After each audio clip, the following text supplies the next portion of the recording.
Salut les amis du Ciné Club, nouvelle vidéo chronique movie au programme de celle-ci, Oppenheimer, le film de Christopher Nolan. Salut Andrés. Bonjour tout le monde. Film donc que Andrés a vu au cinéma, moi aussi, lui l'a vu en Belgique, moi en Espagne, d'où le fait de partager un peu les émotions, le ressenti du public d'un pays par rapport à l'autre. On vous chronique tout ça tout de suite, on vous donne notre avis, notre ressenti sur le film, mais avant ça, la bande-annonce.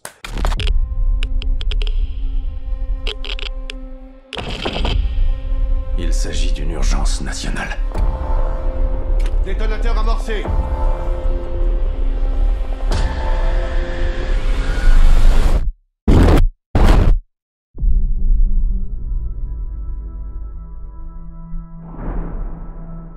C'est une course de vitesse contre les nazis.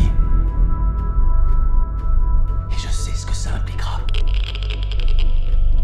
Si les nazis ont la bombe. Ils ont 12 mois d'avance sur nous. 18. Mais comment vous pouvez savoir ça? Il nous reste un espoir.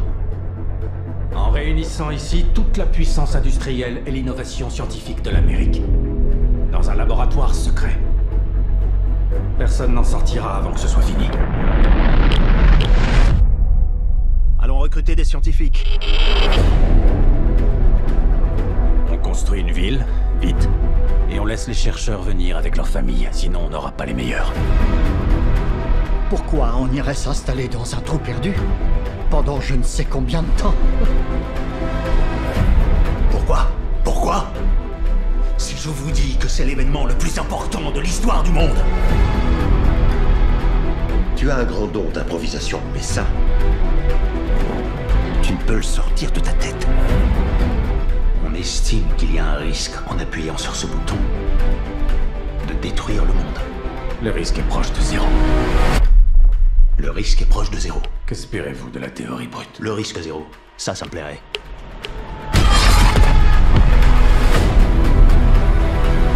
C'est une question de vie ou de mort. Et je peux accomplir ce miracle. La Seconde Guerre mondiale serait finie. On ramènerait nos garçons au pays. C'est parti, n'est-ce pas?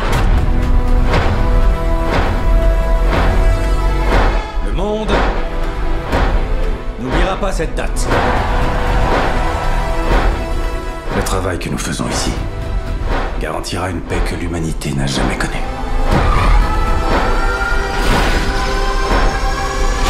Jusqu'à ce que quelqu'un crée une bombe plus grosse. Vous êtes l'homme qui leur a donné le pouvoir d'autodestruction.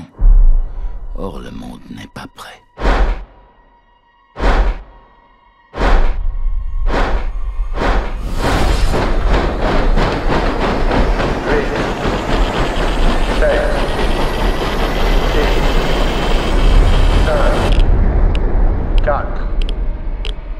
Truman veut savoir ce qui se passe ensuite. Ensuite?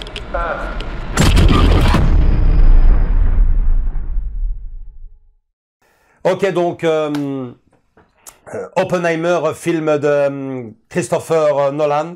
Ce n'est pas une première pour nous, mais c'est directement, ça m'appelle directement à notre fameuse soirée, hein, Dunkerque avec le reste de la bande. Ça remonte déjà. C'est le mensuel. Ouais, c'était le mensuel. Ça remonte déjà à quelques années déjà. Ouais, quelques années. 3-4 ans. Je me souviens pourtant que c'était la première fois on inaugurait ici dans le Ciné Club mon nouvel ampli. On en avait pris plein les oreilles et plein la vue aussi parce que l'image était géniale. Il y avait du IMAX là-dedans, comme dans celui-ci. Comme dans celui-ci. Il a pris goût. Ouais, c'est vrai. Et bon, bah quelque part, tous les deux, on en est fans. Toi, c'est venu tout de suite avec. Non, Inception avant. Batman. Hein. Batman, évidemment. Mais bon. Moi, c'est venu plus tard. Batman, c'est vrai que j'avais un petit faible pour le Begin, hein, le tout premier, Batman le tout Begin. Premier. Moi, c'est plutôt le 2, parce qu'il y a le Joker, quoi. Et puis surtout, évidemment, il a touché un point sensible chez moi avec Dunkerque, que j'adore tout ce qui touche. Niveau cinéma, la Deuxième Guerre mondiale, et franchement j'étais touché. La Deuxième Guerre mondiale, justement, ça en parle ici dans Oppenheimer, et de quelle façon. Mais ça en parle d'une façon très longue. Alors le film, il faut suivre. il faut suivre, faut bien écouter, faut bien rester attentif. Il y a plein de flashbacks. Par moment, on s'y perd et le tout enrobé d'une musique, un fond sonore plus qu'oppressant pour certains. Une bande originale très spéciale, comme Dunkerque. Comme Dunkerque et comme Inception oui. également. C'est la griffe de Nolan. Alors toi, de ton côté, ici à Bruxelles, le ressenti de la salle, je veux dire, pendant la première... écoute, moi j'étais concentré sur le film, je vais pas te mentir, hein. Mais moi je suis allé avec Héloïse. Elle, comme toi un peu que tu m'as déjà raconté, un gars qui s'est endormi, quoi. Ouais. Mais moi j'ai rien, mais pas un monsieur âgé, hein. Un jeune de mon âge. Elle me disait, mais le gars à côté, il est dormi. Non. Je dis, mais enfin, comment est-ce que tu peux dormir dans de telles images, scènes? Non. Là, ils sont devant une belle page de l'histoire. Je parle franchement. La première heure et demie du film. Ça parle beaucoup, ça parle énormément. Et alors là, vous avez le choix, hein, où vous êtes intéressé par l'histoire et vous y connaissez déjà et vous êtes directement pris par le film, ou vous êtes curieux, peut-être comme Andrés, ça marche aussi, mais alors là, si vous êtes venu avec l'idée de vous rincer l'œil, de jouer au voyeur, et d'attendre avec impatience l'explosion, les dégâts, le côté visuel. On n'est pas devant un Roland Emmerich ici, on est devant un Christopher Nolan. Il expose toute l'histoire, l'opération Manhattan, il va prendre son temps pour ça, puisqu'on est parti pour 3 heures. Donc, effectivement, moi, chez moi dans le cinéma, donc à ma gauche, à côté de moi, mon fils, un monsieur boum qui s'endort. J'ai rien compris, mais j'ai rien compris. On va mettre un petit côté plaisanterie là-dessus, parce que faut savoir que j'ai vu ce film la veille de partir de mon retour pour Bruxelles. Donc j'ai pris 3 heures entre mes bagages pour aller voir le film juste avant de... Bon, j'ai été le voir à la première séance, donc c'est-à-dire là-bas, je pense qu'il était 3h, 4h de l'après-midi. C'est l'heure de la sieste. Quand même, c'est là. Il fait pétant chaud. Il ronflait. Mais moi, je n'ai pas compris pourquoi l'autre il dormait. Hein. C'était un jeune. Hein. Mais bon, comme tu dis, il faut apprécier un minimum la Deuxième Guerre mondiale, avoir des notions. Et connaître l'histoire, parce que sinon tu t'y retrouves pas, ou alors très difficilement. C'est quoi le projet Manhattan, c'est quoi... ils entendent parler de tout ça, Trinity, il dit mais quoi, c'est quand qu'elle pète la bombe, parce que c'est l'image que ça m'a donné, moi en tout cas là-bas. Je te dis, à côté de mon fils, un gars qui ronfle, à côté de moi, juste à côté, mon cousin, le mari de ma cousine, mon cousin, qui lui carrément grogne, quoi. Il se plaint, il me regarde, il arrête pas de me regarder. Il me regarde comment c'est possible que ça l'intéresse, que ça me fait. Il croyait que c'était Michael Bay, que ça pétait partout. Il attendait. C'est vrai qu'il faut pas se voiler la face, hein. Dans Dunkerque, on a pas mal de scènes. Ça bougeait infiniment plus. Et dans l'avion aussi, c'était beau. C'était carrément une innovation, c'était carrément la caméra dans le cockpit. Et peut-être que beaucoup de ces gens-là qui s'endorment et qui râlent à ce moment-là dans le film, et après on y revient, s'attendaient effectivement du Roland Emmerich, des explosions. Là, je te coupe, désolé, mais là, c'est aussi, et c'est les gens aussi, hein, Interstellar. C'est aussi du Nolan, et c'est aussi très scientifique. Il faut s'intéresser au sujet, toi, parce que là, par exemple, moi, Interstellar, j'ai eu plus dur, franchement. Parce que là, tu peux pas non plus dire, les voyages dans le temps et compagnie, c'est autre chose, tu vois. Mais, c'est très réfléchi. C'est très réfléchi. Comme je dis, donc, il va prendre son temps. On est parti pour 3 heures. Moi, et Andrés, visiblement, ça ne nous dérange pas du tout. Au contraire, ça nous intéresse. Et puis, quelle prestation, Andrés, Cillian Murphy, l'acteur qui joue donc le rôle de Robert Oppenheimer. Fabuleux. Pas seulement sur le plan physique, parce que c'est saisissant. Hein. C'est ce que il a maigri, hein. Il a beaucoup maigri. Il a fondu, hein. Il joue, je te coupe, il joue dans une série, là. Je vous montre, je connais pas plus que ça, cette série, mais je sais qu'il joue dans cette série. Et tu vois son visage, il est jeune, il est bien. Et là, quand tu le vois dans la photo, il a maigri à mort, quoi. Mais la ressemblance, en effet, c'est frappant. C'est saisissant, sa façon de bouger, de se tenir, de fumer, hein. On le voit. Le film insiste sur le fait qu'il fume. Faut savoir tout le monde fume. Mais lui, c'est une derrière l'autre. Il faut savoir que c'était sa grande passion. Malheureusement, son vice, puisqu'il mourra, je pense, à 62 ou 63 ans, début de la soixantaine, d'un cancer à la gorge. Donc forcément, le film insiste là-dessus et on se rend bien compte. Moi-même, je regardais le film, je me dis celui-là, mince comme il est. Et ça allait aussi. Ça buvait de temps à autre. Je pense qu'à cette époque-là, c'était normal. C'était dans l'air, je pense. Donc voilà, la première partie du film, manifestement, c'est une grande page de l'histoire. Il faut suivre. Par moments, je me retrouve un peu dans JFK à l'époque. Ouais. Avec tous ces flashbacks. Franchement, faut bien suivre parce que si vous suivez bien, vous avez la récompense à la fin. C'est souvent comme ça que ça se passe dans ce genre de film. Et puis arrive la deuxième partie du film, celle où tout le monde, bizarrement dans la salle chez moi, se réveille. La première expérience dans le désert du Nouveau-Mexique, en Alamos. Où ils font donc le premier essai nucléaire, donc le largage de la première bombe Trinity. Et là, tout le monde est... J'ai l'impression que tout le monde se dit... son souffle. Non, j'ai l'impression que tout le monde se dit « Ah, enfin, le film commence. » Bizarrement. Et bon, c'est une scène, pour moi...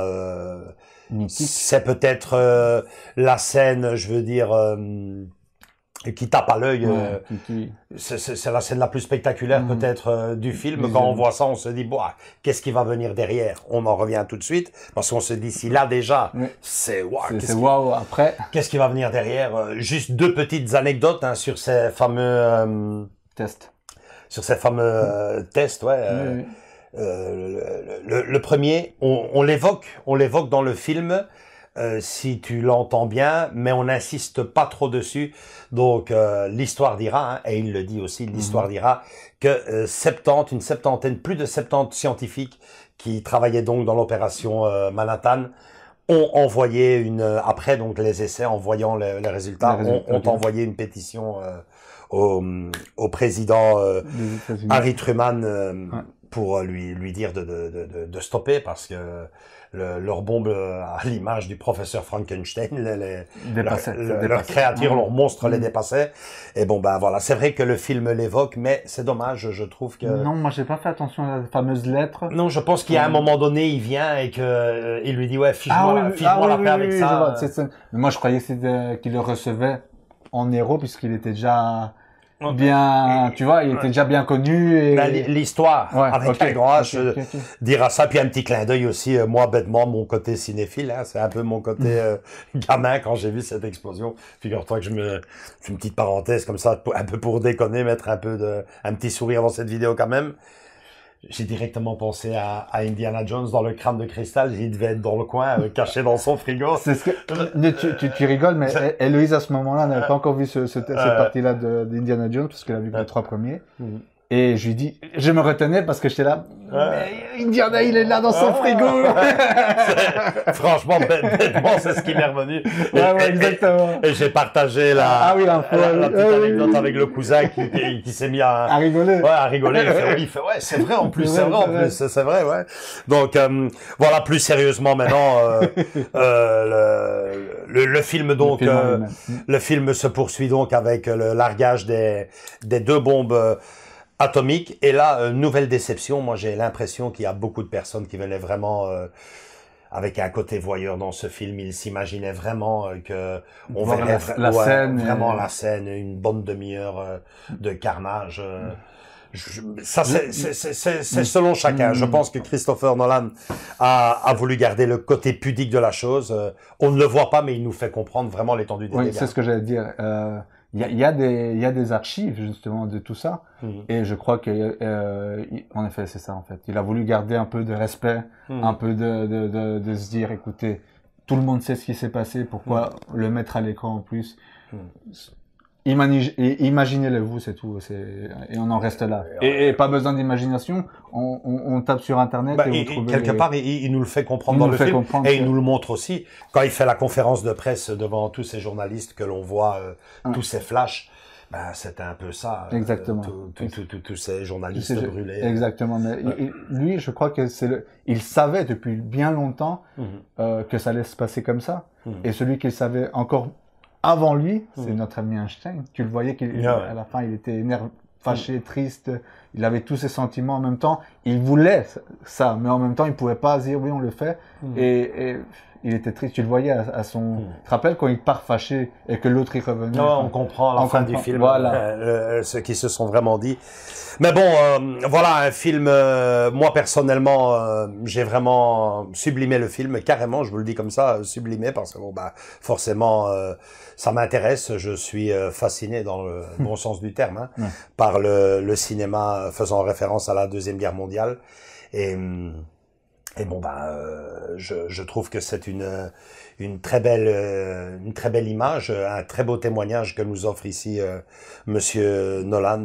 Que dire hein, de la fameuse scène, c'est peut-être la plus nauséabonde de toutes, hein, la fameuse scène où le président Truman reçoit donc Robert Oppenheimer. Ouais, et le petit dialogue qui s'ensuit, je vous en dirai pas plus, mais ça. Comment est-ce possible d'être aussi abject et aussi froid. Enfin, pour moi, c'est ça, c'est lui dire carrément. Et la fameuse réunion où ils choisissent les deux endroits où ils vont bombarder, c'est triste à dire, mais c'est comme ça que ça s'est passé, quoi. C'est fou. Rien n'est inventé.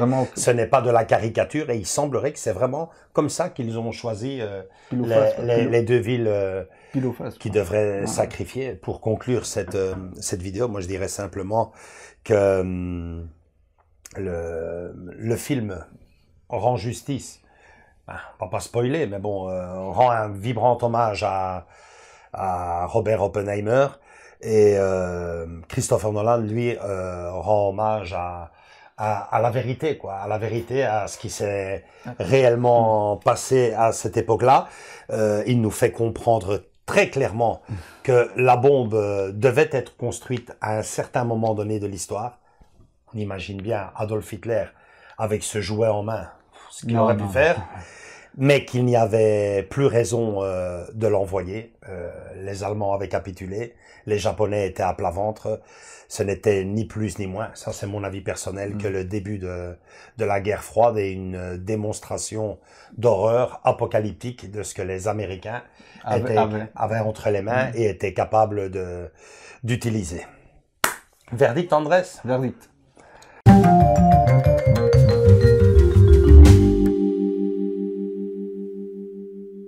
Bizarre, franchement bizarre que cette réaction des personnes autour de moi. Tu me le confirmes aussi en Belgique? Je te le confirme, mais moi je l'ai pas vu, c'est Louis qui m'a dit, donc mais certains se sont endormis pendant la séance, se sont réveillés après, mais je sais pas, moi j'ai pas regardé autour vraiment, tu vois, moi j'étais concentré dans le film. Mais moi figure-toi que c'est surtout au réveil que ces gens-là m'intéressent.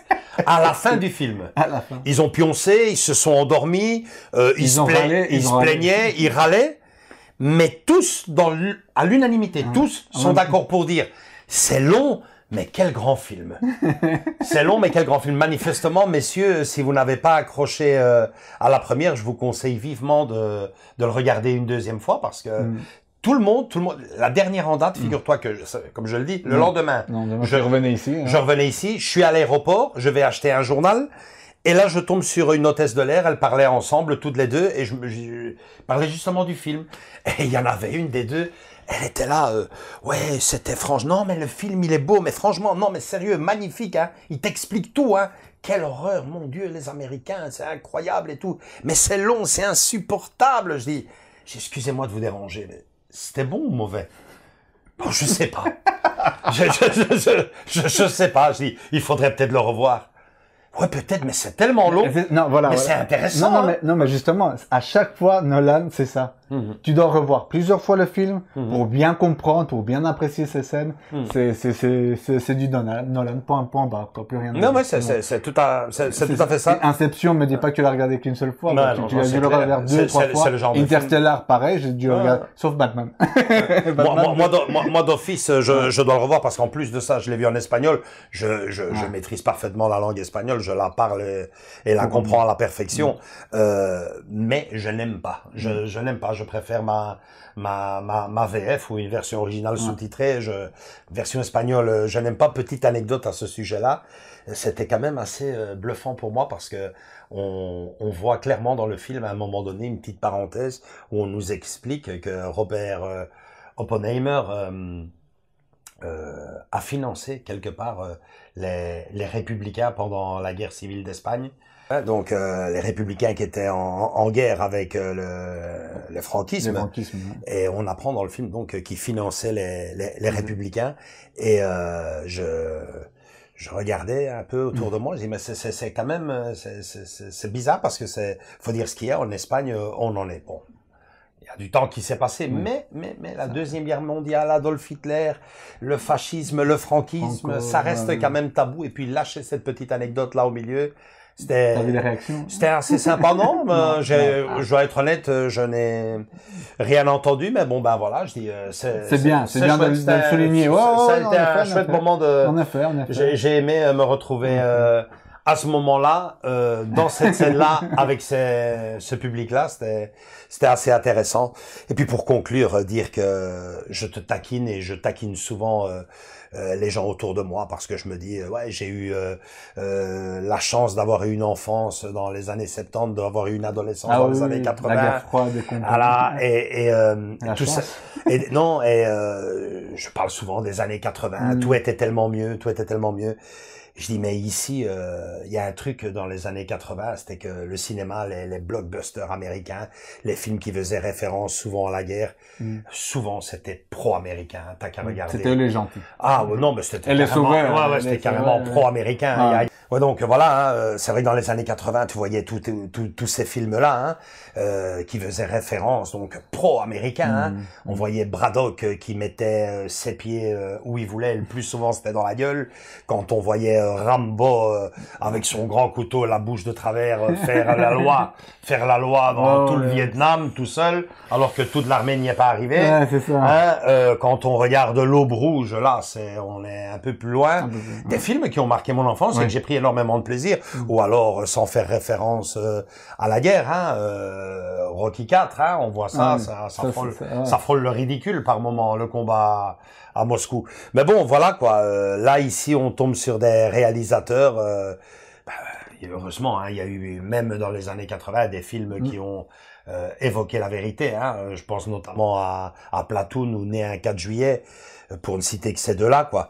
Mais ici, voilà, il fait vraiment référence à ce qu'a été cette première bombe atomique qui a été lâché en pleine ville sur les êtres humains, un crime abject. Le film le dit très très bien. Ce n'est ni plus ni moins qu'un crime contre l'humanité, parce que s'il y avait lieu de construire de fabriquer cette bombe, il n'y avait vraiment pas lieu de la balancer, surtout à ce moment-là. Voilà, c'est ce que je veux dire, surtout que l'ennemi numéro 1 dans toute cette histoire-là, c'était les nazis, c'était pas les Japonais. En premiers abords, quoi, tu vois, c'était les nazis qui avaient tout ça. Ouais, non, mais bon, ouais, les nazis avaient déjà capitulé, les Japonais étaient à plat ventre, et bon, tout ça n'était ni plus ni moins pour moi, et je pense que le film vous l'expliquera si vous l'avez vu. Sinon, dites-moi une autre explication, mais tout ça n'était ni plus ni moins qu'une vitrine abjecte et une démonstration de puissance des Américains face au reste du monde, et surtout à l'Est. C'était ni plus ni moins déjà que le début de la guerre froide et tout ce qui s'ensuit par après, la conquête spatiale, etc. Donc voilà, le film sortira en support physique, j'espère. Oui, je l'espère. Ça va être du grand. C'est une belle sortie en tout cas, une sortie comme. Tu as déjà une date, toi, non? Non, pas que je sache. Moi, j'ai vu un steelbook traîner, mais c'est prototype ou visuel provisoire. Ouais, provisoire, pardon. Je suis impatient de revoir le film parce que je l'ai vu en version espagnole et le revoir. Ouais, franchement. Toi, tu l'as vu en IMAX, Andrés? En IMAX. Ah, génial. À Kinépolis. Rempli. On n'a pas parlé un peu des salles, c'est vrai? Ouais, c'est vrai. C'était rempli. Il n'y avait pas un seul ticket. J'ai dû prendre 24 heures. J'ai dû attendre 24 heures pour avoir une place. Ouais, moi, je l'ai vu. Parce que, pas moyen, Ouais, je l'ai vu dans une petite salle d'un centre commercial avec un cinéma, 6 salles, je pense qu'il a, 6-7 salles. Petite salle. Donc, voilà. Donc là, franchement, tu l'as déjà vu, toi. Toi, faut plus venir le voir ici. Tu l'as vu en IMAX. Et non, franchement. Mais je l'ai vu en anglais, c'est ça. IMAX, c'est toujours en anglais, malheureusement. Sous-titré en français. La forte à parier, qu'on va revenir sur le film, puisqu'il y a le support physique qui arrive. Et comme le dit Andrés, moi, j'ai envie de le revoir en français déjà, et avec tout le reste. Plus que probablement, ça sera, si le film sort en décembre, peut-être pas en décembre, mais en janvier. Je sais pas s'il sort en novembre, enfin on verra. On verra. De toute façon, sinon on le garde sous la poche. Non, ouais, non, mais fort à parier. Je pense que Pedro a aussi été voir le film. Je sais pas, mais bon, on reviendra de toute façon dans un premier temps avec le support physique, quoi, ça c'est clair. Oui. Voilà, likez si vous avez aimé cette vidéo, venez nous rejoindre dans nos différents réseaux sociaux, Facebook et Instagram, et surtout continuez à vous abonner. On vous attend tous et toutes, les bras grands ouverts, très important, hein, j'insiste toujours, laissez votre commentaire et votre avis sur le film, parce que moi c'est ce qui m'a le plus, je veux dire, surpris de ce film. Tous ces gens-là qui n'ont pas aimé mais qui ont adoré. Bizarre quand même. À vous de nous le dire. Salut, ciao, bisous.